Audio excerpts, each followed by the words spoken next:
Welcome to this podcast is making me thirsty, the number one destination for Seinfeld fans. This episode 146. Today's guest is an acclaimed writer, executive producer, and showrunner. He's the host of the popular podcast, The Stuff Dreams Are Made Of. He was a showrunner on HBO's award-winning series starring Julie Louis-Dreyfus, Veep. He was a writer on Saturday Night Live from 1992 to 1995. He directed, wrote, and produced on Curb Your Enthusiasm. And of course, he was a writer on Seinfeld for 3 seasons, seasons 7 through 9, and is credited with writing 9 Seinfeld episodes, including The Bizarro, Jerry, The Voice, The Pool Guy, and The Friars Club. Please welcome David Mandel. David, thank you for joining. Hey, thank you. Let's not talk about The Friars Club, but go on. Oh, really? All right, well, listen. Interesting. Such an honor, David, to have you on the program. So, no, I appreciate it. I know you guys have asked, and it's taken me a while, so I do appreciate I appreciate your doggedness in convincing me, or perhaps you've just run out of everybody else. But either way, I appreciate it. So thank you. No, writers are our favorite, so we're so glad to have you. So take us back. How does a 25-year-old kid at a Horace Mann High School in Riverdale end up on the set of Seinfeld? Well, I guess many Horace Mann kids, I ended up, as they say, attending an Ivy League college, which in this case was Harvard. And when I got to Harvard, I got very quickly obsessed with the Harvard Lampoon, which I sort of knew about because I was a comedy nerd. I mean, when I say I was a comedy nerd, not in any kind of I'm going to be a comedy writer. I just mean I loved comedy. I was obsessed with Saturday Night Live. I was obsessed with Letterman. Growing up in New York, not that I went a lot, but I had gotten to go, which was, one other level of interaction. But I stayed up every night to watch Letterman. I had my mom's old comedy albums. I had comedy albums. I sought comedy out at the various clubs in New York. So I was very into comedy, movies and TV in general, but I was a real comedy nerd. And when I got to Harvard, I was like, I want to join the Lampoon. And again, I'm not talking about like, I'm going to be a comedy writer. There was none of that. It was just sort of, this will be cool. And then I'll go off and I'll be, a vaguely amusing lawyer or something of that nature. Right. And I went to Harvard, and it's not why I went to Harvard, but I went to Harvard and I joined the Lampoon. And very quickly, once I was sort of there, and I don't know quite how to describe it, but just sort of all of a sudden you feel like you found your place in some way, like-minded individuals. Very quickly, it was apparent to me, I guess, not only that did this exist, that there were people doing this. And again, growing up in New York, and we had family friends and stuff, but no one I knew was a writer. I mean, I knew they existed. I did a lot of reading of books about, screenwriters and stuff, but it just didn't seem like a job that like adults had. And all of a sudden, though, there were like graduates from a couple of years ago coming back to the Lampoon. And it was like, I remember very specifically, Paul Sims, who has gone on, did like Larry Sanders, and now is doing What We Do in the Shadows.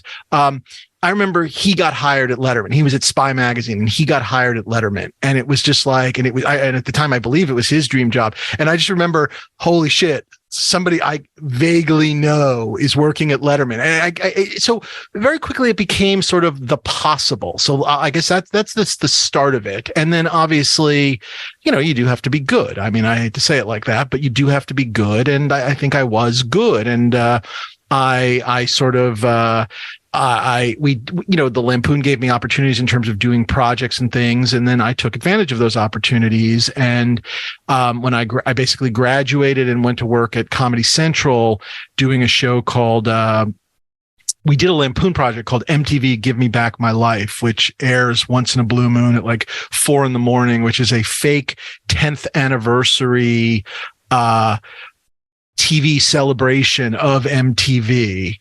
That was the first Lampoon TV project. And then at that, working on that, I got to know some of the Comedy Central people. I got to know Al Franken, who was an advisor to Comedy Central at the time.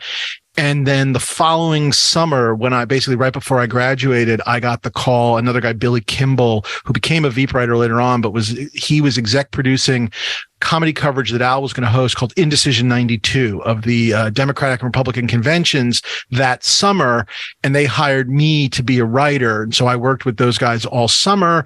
We did this, basically it was almost like I think it was live coverage of the convention each night. And at the end of that summer, at some point, Al basically said, I want to submit you to Lauren and to Jim, and that got me that. And so that's that to Saturday Night Live. And then from Saturday Night Live, as that was wrapping up, later on to Seinfeld. So not exactly planned out, but here we all are. So yeah. Yeah, and that's all our wheelhouse you just talked about. Miss Sims' News Radio, right? I remember. Yes, News Radio, which, by the way, a little known fact about me, I was about to take, and actually I feel bad, and I've always felt bad.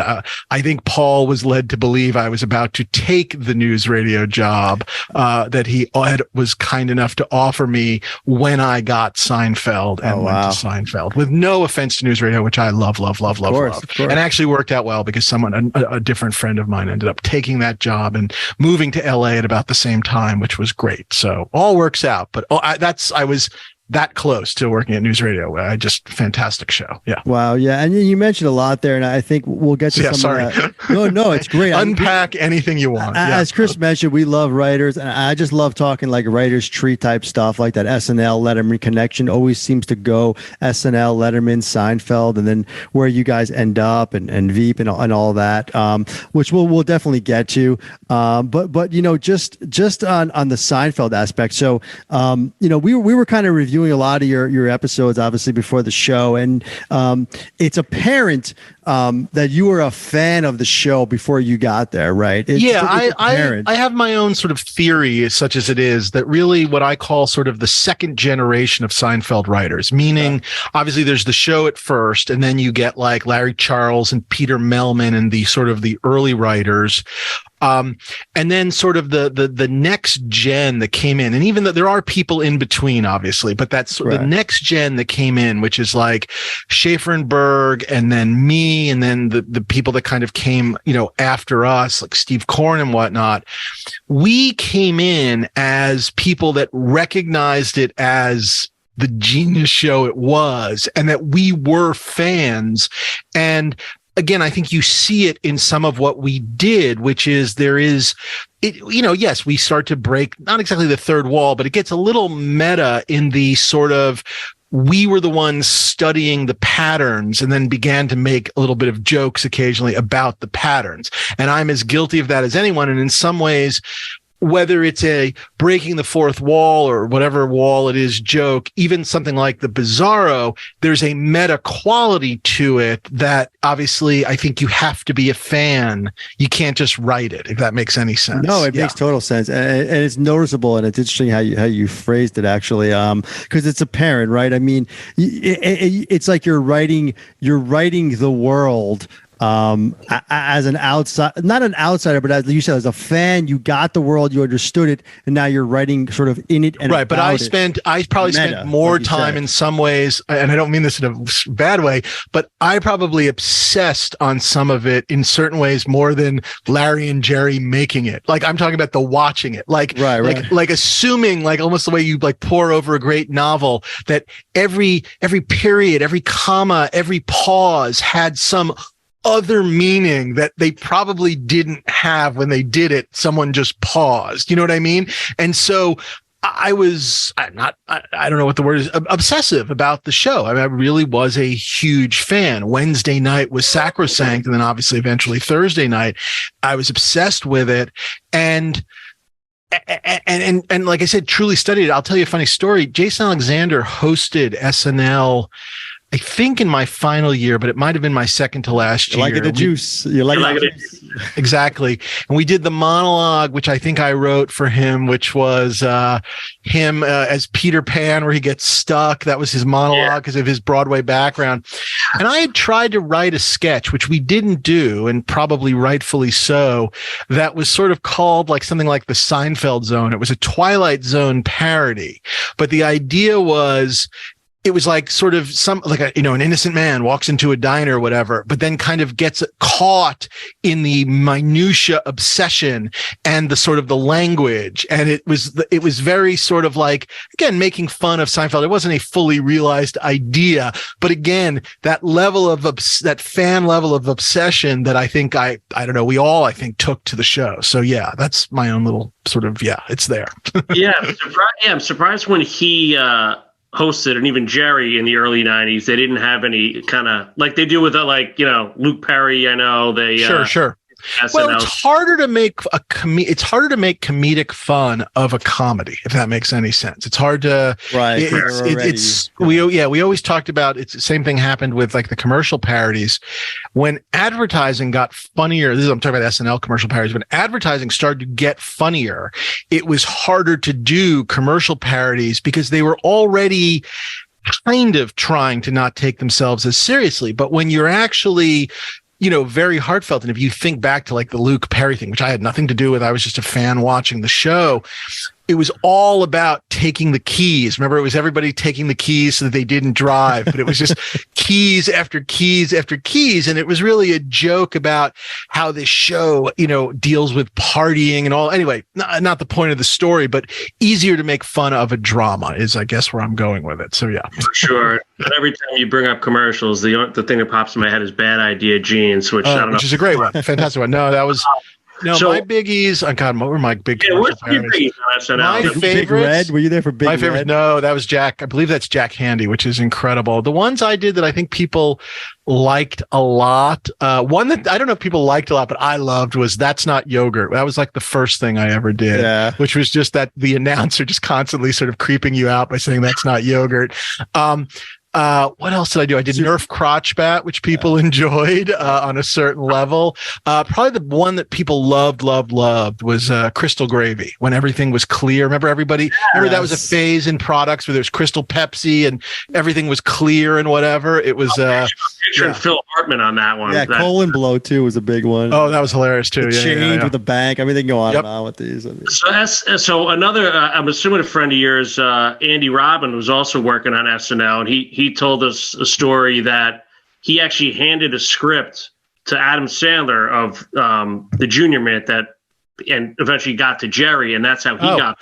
It's funny. I did not know that. It's funny. Andy was a little touch older than me, and it was funny. He had sort of been at SNL, but then was already gone by the time I got there, and then was at Seinfeld, then left Seinfeld, then I started at Seinfeld, then came back to Seinfeld. So we always it was a little of this in a weird way. But anyway, yes, we did eventually overlap. I did not know that was the origins of the Junior Mint, which obviously is a great episode. Yeah. So from your perspective, like I said, you're a young kid at this point. Was there a standard interview you had with Jerry and Larry? Do you remember that? No, my process was very strange. And again, it's sort of one of those very funny things which happens, which is Jeff and Alec Schaefer and Berg, my longtime friends and co-writers and whatnot. Not that we were writing together at the time, but we had written together and we were looking at each other's stuff. We were that level of friends. I was sending them my SNL scripts and whatever. And I was, by the end of my third year at SNL, I was pretty miserable at SNL. They started at Seinfeld the fall of my third year of SNL. That was their first year at Seinfeld. And especially in the springtime when SNL used to be on a 2-show, 2 weeks off, 2 shows, 2 weeks off schedule, I was just leaving town and going to LA, but as a New Yorker. And so I didn't drive. I didn't have a driver's license. And I would basically arrive. Jeff or Alec would pick me up at the airport. I'd go to their house. I'd stay with them and I would go to work with them every day. And so I would go to work at the Seinfeld office and I was sort of like the special guest lunch guy because I would sort of say hello in the morning and then I would hide in their office and I would help them. They were working on episodes and I would help them if it was an outlining thing. If they were writing, I would make myself scarce, but I would help if they were outlining and stuff. And then it would be lunchtime and I would have lunch with the staff and Jerry and Larry. And it was funny. I told a lot of SNL stories because Jerry had hosted, Larry had worked there and had not enjoyed it. Gamble and Pross had worked there. Carol Leifer had worked there. Peter Melman, I had known his brother in New York City. I used to buy scripts from his brother. His brother always had a great collection of like just classic scripts, but like Xeroxes, original production Xeroxes. I used to buy scripts from him, which is a little bit of how I taught myself to write and stuff like that. So it's a funny thing where I kind of got to know the whole writing staff and even like the people working at the show, just kind of hanging out, for lack of a better word. And at the end of that year, the rumor was Larry came very close to leaving. He was going to quit the show. His contract was up, as I remember it, and he didn't want to. Who knows? I don't want to put words in his mouth, but he came close to leaving, and there was sort of a negotiation, I guess, of some sort. And I remember he showed up at the final episode of SNL that year, which I wanted to say is the Heather Locklear show. Not that anybody cares. And he was going to Europe. He had just re-signed, and he said basically, "Hey, I just re-signed. Send me some ideas." I believe, if memory serves, he knew I was interested. I was already working on some ideas, which he didn't know. I believe he asked Jim Downey about me, longtime Saturday Night Live producer, because they had overlapped back in the day when Larry was unhappy at SNL. Jim kind enough to say good words about me and all of that kind of stuff. And so Larry said, "I'm coming back. Do you want to submit some stuff?" I said, "I'm working on some stuff." He said, "I'll be back in," I can't remember, 2 weeks or something like that, or 3 weeks, where he was going off to Europe. He went off to Europe. The phone rang 2 or 3 weeks later. And I had my ideas ready to go. And he called me up. I answered the phone, and he more or less said, "Get here on Monday. You're hired." And I never actually submitted the ideas. And then when we were actually working, I think on what was my first episode, I think it was the movie phone idea, which is in the Pool Guy, the 777 film. I remember him looking up at me at one point and saying to me in my office, because you'd put stuff on a board, or you'd bring, Larry and Jerry would come in, or sometimes it was just one of them, but you'd grab them and basically you'd get your story approved for the 4 characters. So you'd pitch them I was thinking for George, this or this or this. Oh, I like that. And you'd kind of riff on that a bit. What about for Jerry, this? And sometimes you got a bunch, and sometimes it was okay, you've got a George, but you still need so it was one, and somewhere in there, as I was pitching what I think was the 777 film idea, Larry looked up and said to me, "Was this on your idea list?" And it was. And I said, "Yeah, it was." And he goes, "Yeah, I would have hired you." Anyway, so there you go. So a very strange way of getting hired. But yes, there I was. So yeah. Wow. And you mentioned the Pool Guy. I guess we'll start there with season 7. I mean, one of the great themes is the worlds collide, right? Was that also one on your idea list there? Because I will get credit where credit is due. The thematic, the worlds colliding, the girlfriend, Susan becoming friends with Elaine, and basically, and again, as these things are, it was based on something real. So it was based on a sort of a friend's girlfriend, and that sort of very similar situation. And it was sort of the same equivalent of her using our friend terminology and her sort of trying to get in on the private jokes, if that, basically what you saw there. So that was the pitch. That was what they approved for Elaine. They really liked it, blah, blah, blah, blah, blah. However, and I'll be really clear about this, George divided against himself, and I'm pretty sure the phrasing of worlds collide, that's all Larry and Jerry. That's because you would hand your script in, and then they would kind of take a pass usually, and then that would go to table read. Later, the other experience sometimes, which was great, was sometimes they would just take it to the table, read it, which was a really fun experience, and then often do a rewrite. But they always took a pass on it. And honestly, I can't remember if it went to the table or not first, but it doesn't matter. Right. It went through.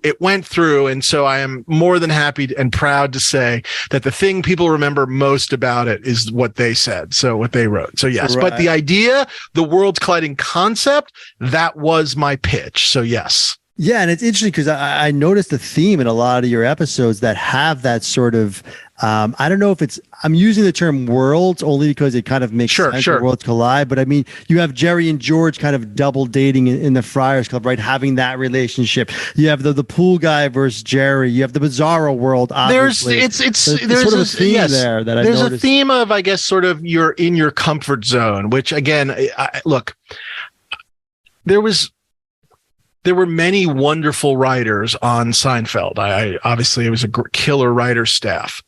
There were a large proportion of writers on the Seinfeld staff who were, usually Jews from New York. And there's no other way of saying that, where I'll just simply say it's that sense of like, my group is my group and I will kill to defend them, and everybody else is trying to kill us. And I'm not saying that's a healthy attitude in life, but it's an attitude I understand and lived, and it's how I related to these characters. And they're very much, I think, and other people found other ways in, but the best stories are the stories that kind of came from your own reality. So, yeah. Yeah, and little things we pick up. That's why we asked earlier. You were a fan of the show. There's like little like odes to the show, like George is getting upset, right? The bringing back the third person. Yes. And even with the Friars Club, wheels are in motion, right? Tying back to Babu, right? So these were things you wanted. Some of that was going on at the show in general at that point, which was, I don't want to say it was just me. We were all, I think the show, as the language of the show sort of permeated culture, and everybody else was almost using and in some ways stealing these concepts as if they were their own.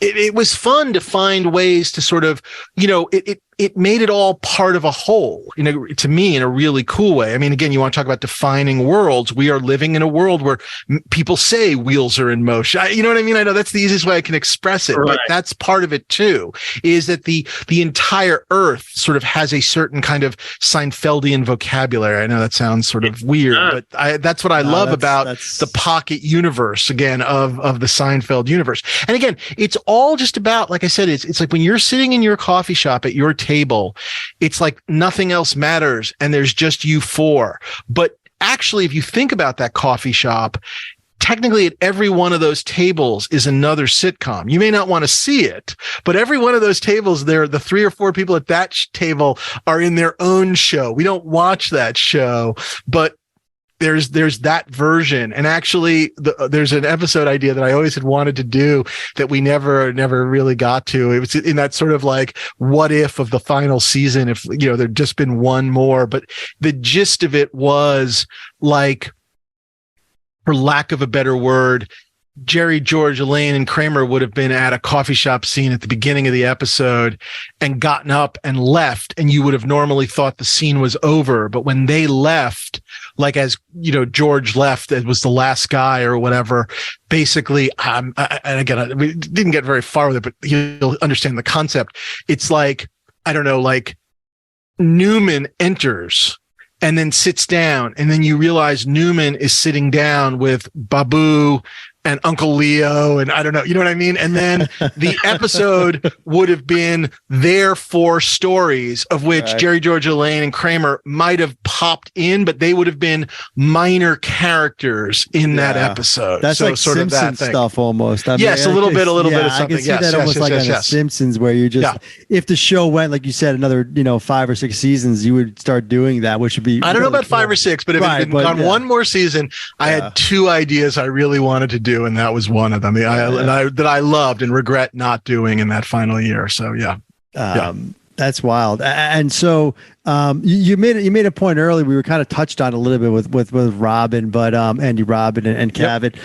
But we've talked to several writers, obviously, as you may or may not know, and we love talking to writers and just kind of, like you said, giving us kind of the backstory there. But you were there season 7, right? Larry's there. Yep. Larry leaves. You're also there season 8 and 9. We're curious, your take on Larry's absence, right? We've heard, yourself and Berg and Schaefer kind of helped Jerry in that role, almost as that sort of go-to / head writers, if you will. I don't know, quasi, if you call it that. We've heard that sort of Melman also filled that role in maybe 60-40 teams. I don't know.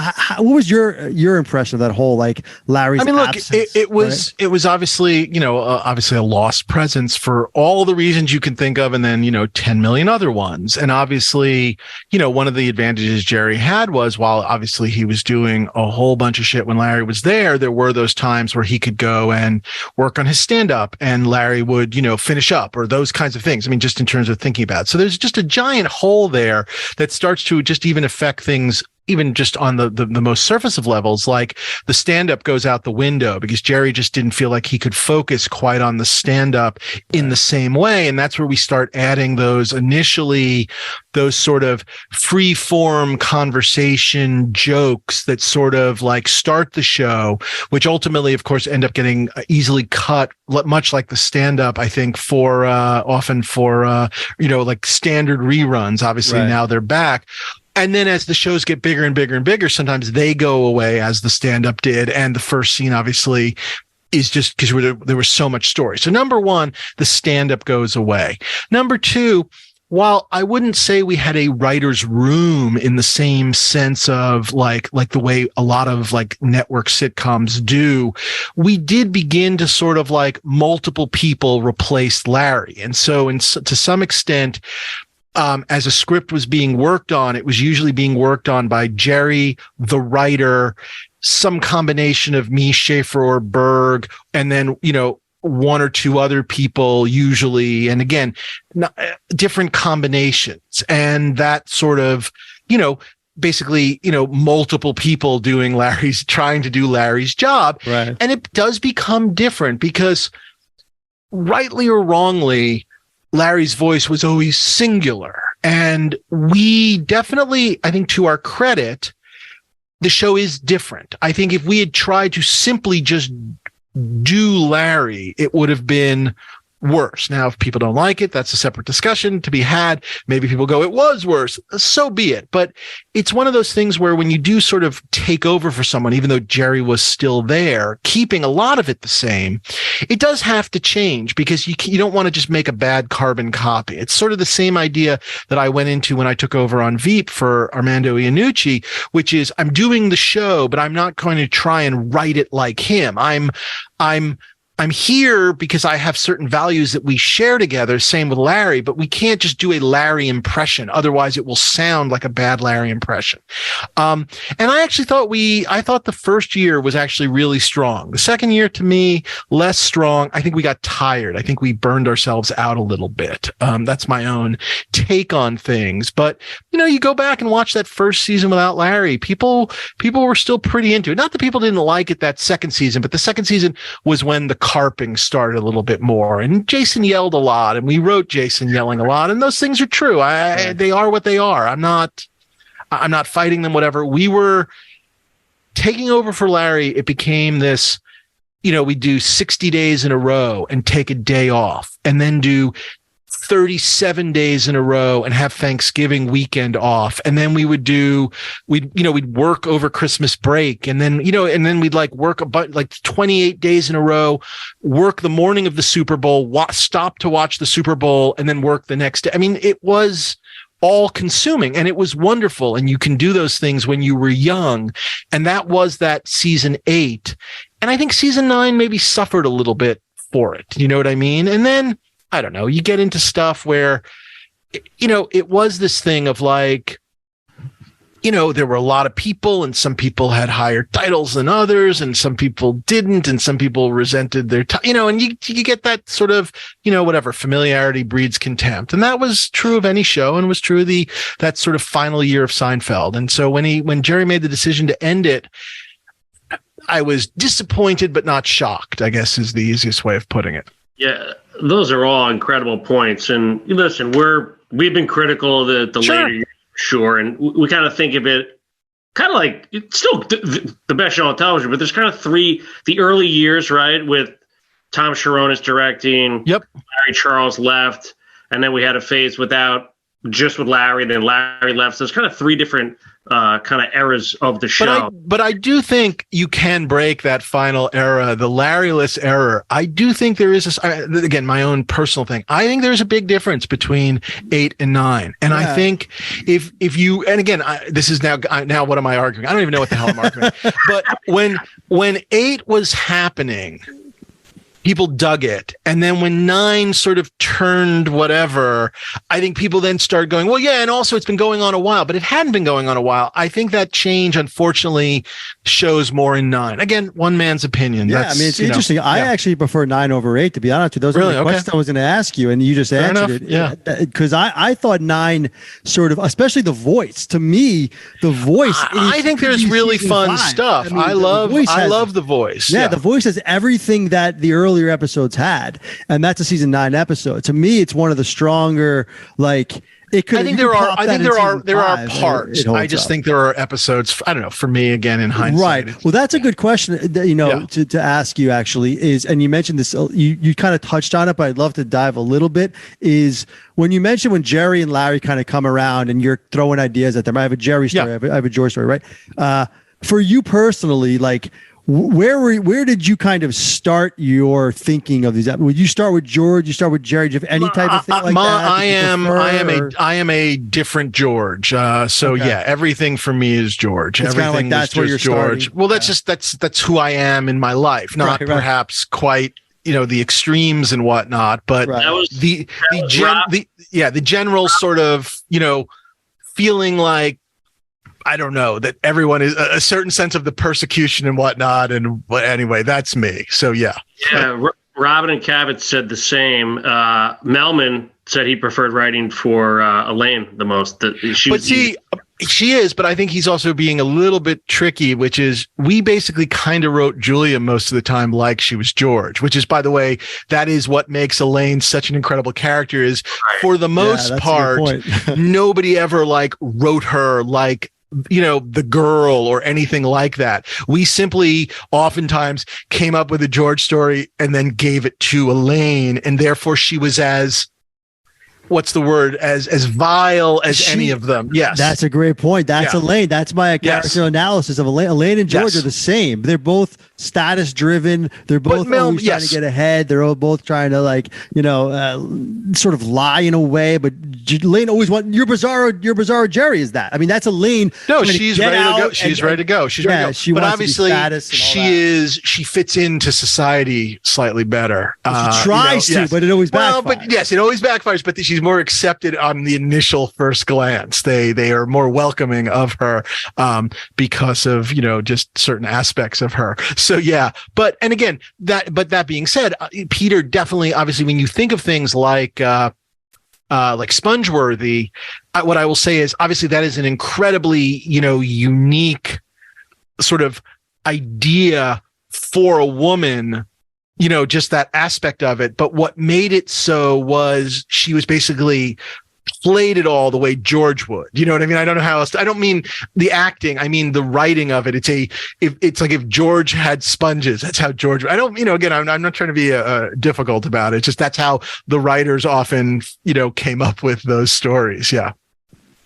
Yeah, I mean that's interesting. It's intertwined. I mean, we even heard Peter told us he would write a Jerry line, give it a Jerry story, give it a Kramer, and Kramer would just take it to a whole new level because he knew that Michael Richards could. And that definitely things changed, and a lot of. I mean, the beauty of the show was things started usually one way, and usually the reality of whatever the idea was, meaning whatever happened in your own life that inspired the idea, was often the first scene or sometimes the first 2 or 3 scenes if it was a bigger story.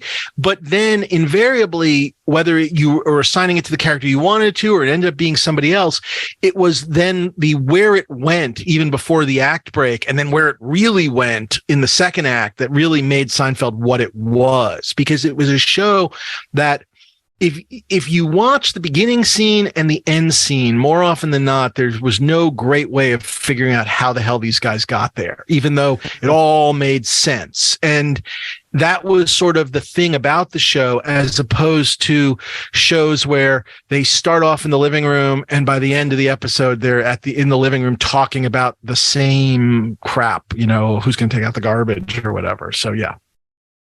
Yeah, and Bizarro Jerry, for my money, the crackers, the whole Kramer Jerry dynamic, David, I love the.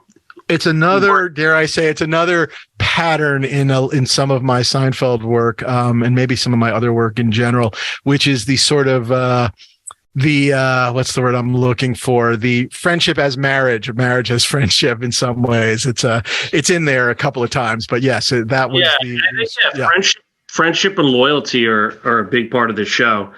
So you mentioned, you seem to be, a little critical sometimes of your own stuff. What's your least favorite episode you wrote? Oh boy, it's the Friars Club is not great. It's just not strong. That's one where I will simply say I remember pitching things like to Larry and Jerry, and Larry got very excited about them. And I think he liked it more than I did, sort of almost like a be careful what you wish for. Like I was trying to find a story and pitched it. And there were parts of it I do still really like, but it got, I don't know, the Friars Club and where it all went. I don't know. It just got very, I don't know. It got very jacket obsessive, which is a Larry Seinfeld area, but that is not a Dave Mandel overlap, I guess is the easiest way. So it kind of got out of hand a little bit for me. I like other parts of it, at least what I can remember of it. Did you handpick Schneider? It's a good question. I don't think I handpicked, but I think I was happy about it at the time, or as I remember it. Yeah. I'm figuring from SNL. Yeah. I think it came up, but obviously, Mark Hirschfeld was always pretty incredible with that stuff. And so I think as we were thinking about stuff, I'm sure it was thrown in, but I couldn't tell you who did it. It's just too many years away. But no, it was not like it's got to be Rob Schneider. I wrote it for him or anything like that.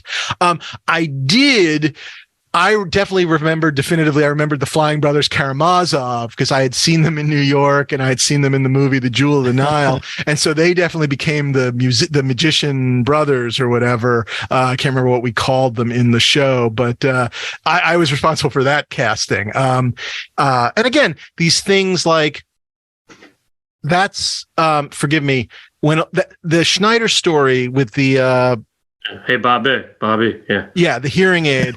That's based on a kid I went to high school with that wore a hearing aid that we always used to say, like, he uses it to his advantage, that when a teacher called on him when he didn't know the answer, he would fiddle with it until they got uncomfortable enough to go, oh, that's okay. How about you, David, what's the answer to the question that he clearly doesn't know?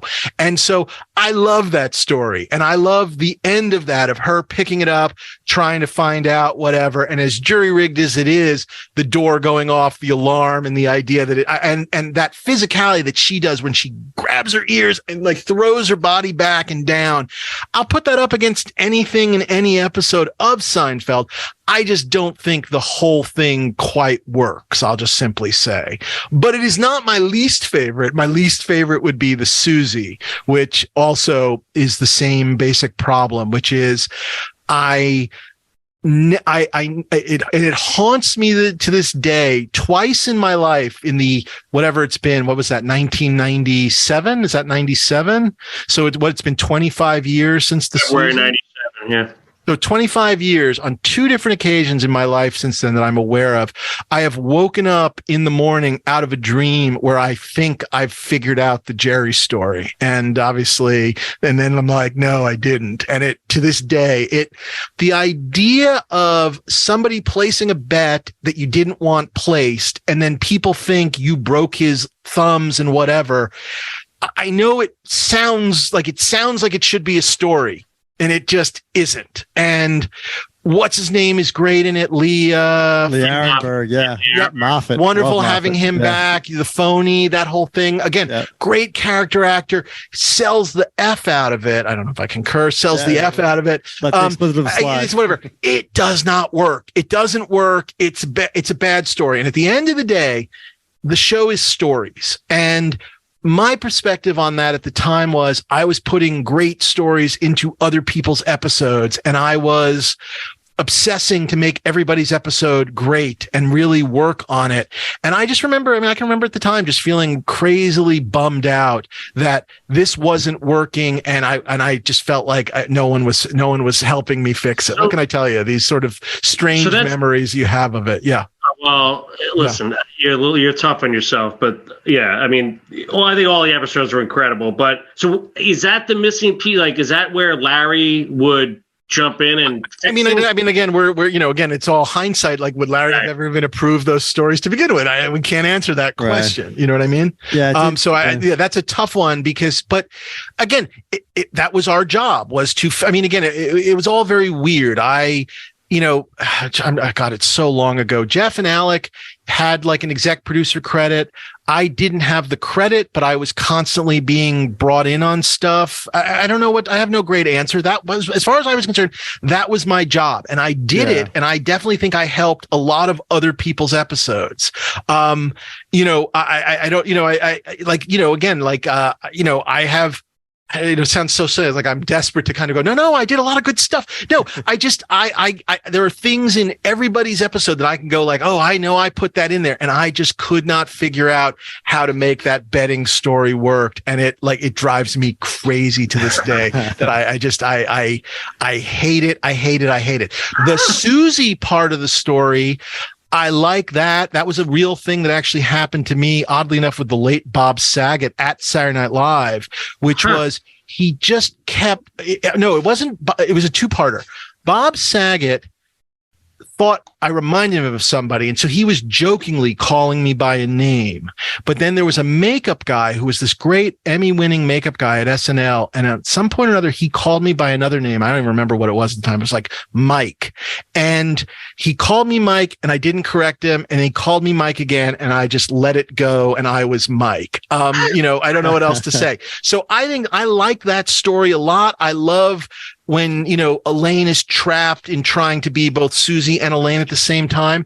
Look, again, in hindsight, I think the funeral and the quote unquote killing of Susie is a little broad when I look back on it. It was just part of the broadness. And again, this is all hindsight, is I think because it didn't have a good Jerry story to bump into, that you were the Jerry story never quite gelled. So it didn't really affect other stories the way it needed to. And so the Susie story kind of solves itself, and it gets very large in its. Anyway, I don't know what to tell you. This is incredible insight. We really appreciate this, Dave. You're explaining. I'm sorry. I hate it. I hate it. I hate it. I hate it. I hate myself. I hate every word of it. And one day I'll solve it. I'll rewrite it. It's incredible too to hear you, the way you describe, those years without Larry. It just seems like it was all hands on deck, right? You guys were. It was, and by the way, that's why I sort of talk about throwing stuff. And it was all hands on deck. And I think if we could have taken like 3 months off and then done the season 9, right, I think it could have been better. But we kind of just finished, and practically I think we took like a week off. Maybe there were a couple of weeks. Building too. You got your number one show, and there so many people watching. I don't know. It's funny. I'm not sure. We never felt like that. I know one was ever like. There's a lot of people out watching. It was just our own desire. I don't know quite how to say this, and it's something, again, it's something certainly I'm very proud of. When I was working on that show, and again, you could ask this of the other writers, I don't know if they would say it this way, I had no doubt, not because I worked there, it was nothing to do with me, but as far as I was concerned, it was the funniest show on television. And it was all I cared about, was that it was week in, week out, the funniest fucking show on television. That's all I care about. It's all I've ever tried to do. But that was what I cared about, but also the satisfaction as far as I was concerned that it was. And again, I don't mean because I was there. Part of it was what they had created, these incredible characters, these actors and actresses that like elevated what we wrote week in, week out, always said it in a different way. But as far as I was concerned, best cast, funniest show, that was it. So that was sort of a self-pressure, I guess, of any sort. Yeah. Sure. And speaking of best cast, best show, I mean, we'd be remiss we have you here. I mean, Veep, to me, for my money, is one of the best written and cast shows there is of all time. I mean, I appreciate that. At the end of the day, so much of it was, I took it over. So again, so much of it, Armando and whatever, I got to play in that sandbox and I got to add to characters and bring characters in, whatever, but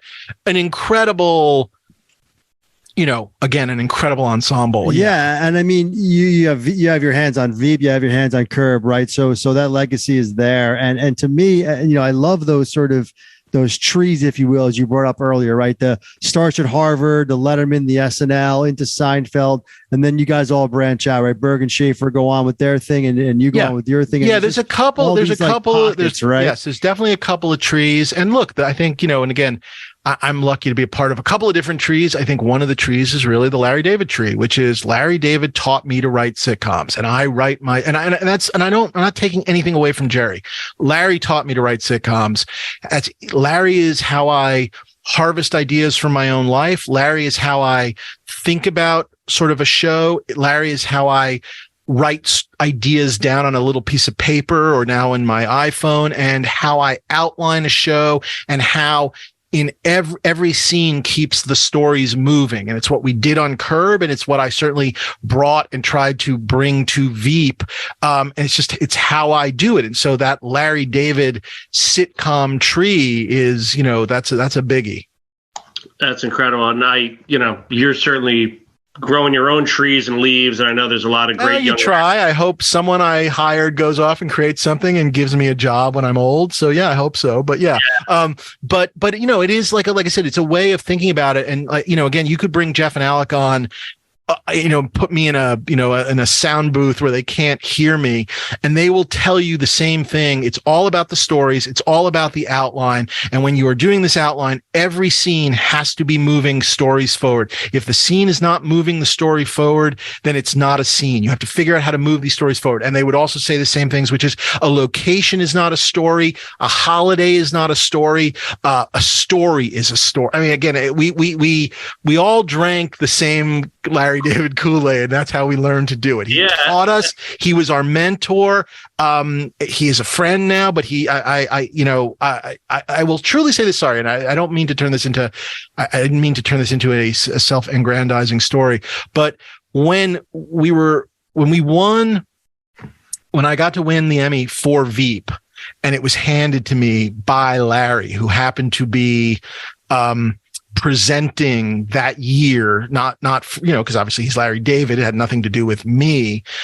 I don't quite know how to say it. There was nothing better than being handed it by Larry. I mean, I don't know what else to say. I mean, he truly, I couldn't have done any of that if I hadn't really learned how to do it from him. So it's that simple. Yeah. And I'm sure you remember that phone call in 1995. Yeah. SNL, he said, pack your bags. So that's a great story. I mean, learning from Larry with the writing side, it sounds like Jerry's unselfishness, just all that together. And that's where you got the No, I mean, with Jerry, the other thing that people sort of forget about, obviously, with Jerry is, and again, people definitely have talked about the unselfishness with his willingness to sort of be, again, not the straight man, but sometimes he is sometimes Jason is the one with the really funny laugh, or Kramer is the one with the huge laugh, and Jerry gets his laugh reacting to what they're doing. And his confidence and his willingness to be that guy is beyond huge.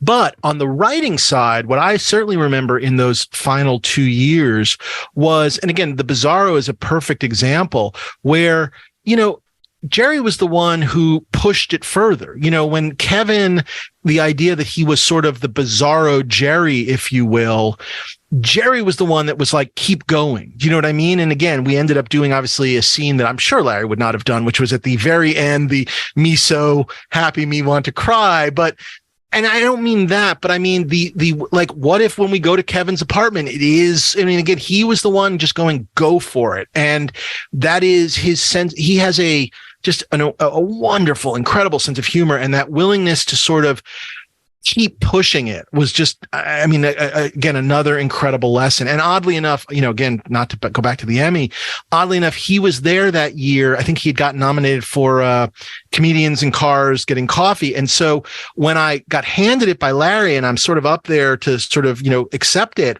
literally like, I think first row or second row, but like on the aisle, like literally like staring at me in a great way, is Jerry's right there. I mean, anyway, so I quite Incredible. whatever, you know, quite I owe them both a lot, and I'm first to say it. So yeah, that's great. I mean, it's great to know how appreciative you are. I mean, and how humble you are, and how tough you are on yourself. It's incredible. But that episode